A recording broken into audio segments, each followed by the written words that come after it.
You ever see a Nazi post on Twitter that reminds you why the Nazi degenerate art gallery failed so hard? Did you see this one?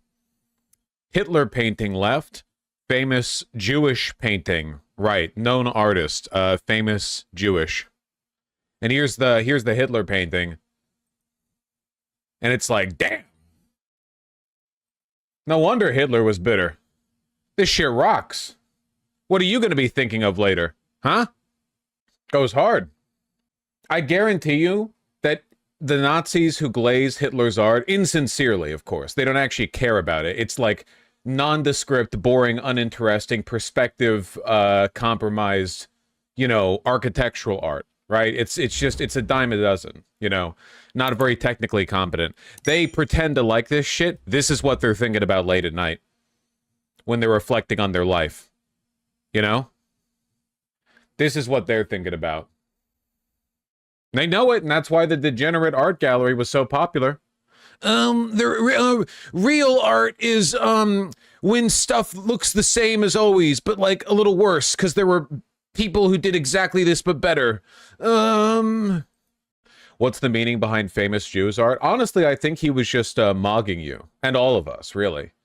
He was like, I'm just gonna slap some shit down here, and people are gonna talk about it in 100 years. And you know what? Let's see you compete, huh? Yeah, thank you, famous Jew. Or, sorry, famous, Jewish. Probably some mega famous historical painting, too. Yeah, it's been a while since my art history classes. If I recall correctly, it was mostly a technical expression, if I have the right guy. Look, I'm not an art history guy, okay? It's just, at the end of the day, look, I appeal to your heart and your soul. Which of these do you find more interesting? Don't lie to me. You can Google historical painting Vienna Castle and find a billion versions of this. There's one painting that looks like this, at least one that's, you know, evocative in this sense. You look at this and it's like, damn, it's okay if you disagree. It's just there's a reason people talk about this stuff on the right. The brush tech is pretty interesting. Oh, well, you know, I'm not. It does take a lot of technical skill to lay stuff like that down, for sure.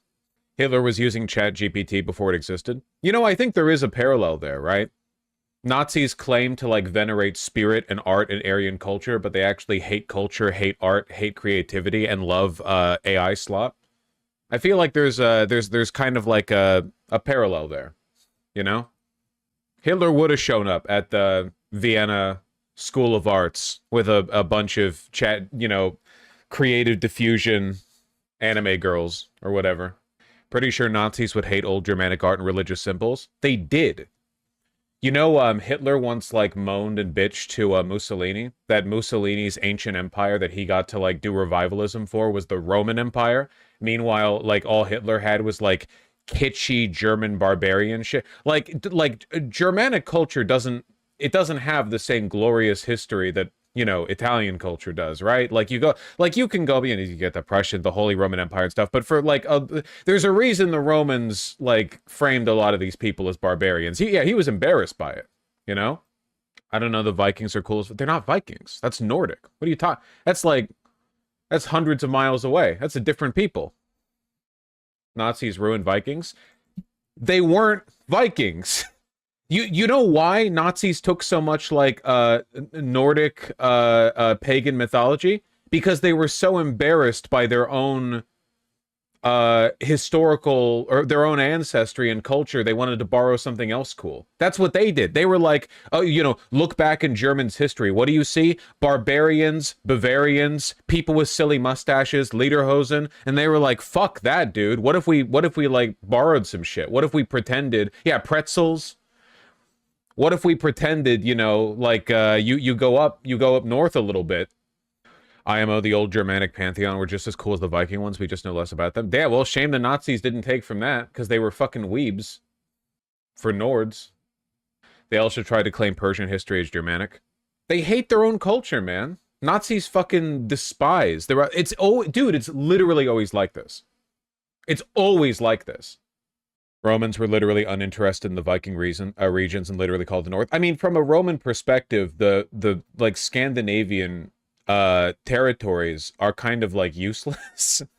not really useless, but like imagine you're based out of Rome and you have like these glorious, like you've got agricultural, you've got fertility, you've got abundant land, and you've got vineyards, and then it's like, well, if we go far north now, if we can get blocks of ice and fish. Like I would not, if I was the Romans, like for me, if I was the Romans, going past the English Channel already would have been too far. For me, it would have been like the Pan-Mediterranean Empire. You take me up past like, not even like, just a little bit further than the Alps, and I'd be like, okay, we're fine. I never need to see snow, except when I'm in the mountains. I never want to see snow when I'm at sea level, ever. The Romans stopped basically at Scotland. Yeah, you know, they were like, no, I'm good. That's far enough. You're missing out on so much stuff. Then, yeah, but it's just not their thing, man. It's just not their thing. They were Mediterraneans. It was a Mediterranean empire. Like, you take a look at where the Roman Empire expanded to, and it's pretty fucking obvious what climate they favored, right? Like, if you think about it from a climate-centric perspective, it's actually like a joke how biased they were. Wait, hold on a second. This is imaginary maps. But this looks very much like the real map, which is why I just reflexively snapped to it. Don't make fun of me. There we go. You get me. Too late? Yeah, too late. Sorry, the Roman Empire Expanse Wikipedia picture was like 200 pixels wide in the Google image search. All of the material dialectic can be explained by people wanting to converge to a societal form where you can eat biscuits and drink cappuccinos. Anyway, the point I was making was that all the material dialectic is converging to a point of people just want to eat pastries and drink cappuccinos at a cafe. And that's clearly, like, we are meant to do that on the Mediterranean coast. And that's what the Romans wanted to do. I think it's all about olives, actually. I'm not a big olive guy, but, you know, if you're into that, sure. Olives are a Spanish thing? Well, you'll never guess where the Romans were. Well, anyway. I guess the point that I'm making here is that if you look at, like, historical Germanic culture, Hitler just didn't have as much to borrow from, which is why he had to be a weeb for Rome with the neoclassicism. He had to be a weeb for the Vikings. He had to be a weeb for, like, mystic esotericism all over the place. Adolf Hitler. That's so true. You know it. Don't you know it? To be fair, most Western democracies are also neoclassical weeps. Yeah, Rome kind of like set the bedrock for Western civilization in terms of like governmental and infrastructural sense. I mean, you take a look at like Paris and the way it's built, the way it's laid out. Obviously, Rome. You know, the way the old Britannia, Barcelona. Yeah. They got there first, not literally first, but in terms of like building the empire whose ruins the rest of us would grow up in the shadows of it, you know? To be fair, modern Paris is new. Paris is like, even modern Paris is still super modeled off of the old Roman structures, right? I mean, not structures like literally the buildings, but like the idea of like the center, like you've the arch and like the center, you've got all the pavilions that like stretch out from it. Look, I'm not like keyed in enough on the details of the relationship between modern Paris and ancient Rome. I'm pretty sure there's stuff there though. And cats are dancing around in my peripheral vision. Isn't that literally like every city? A central promenade with big or like a central square with big promenade stretching out from it. Have you been to any American city west of the Mississippi? No, it's not how every city is built. Just the good ones. The Romans were cooking with that one. Yeah, I fucking wish. No, I'm European. Well, fuck you too.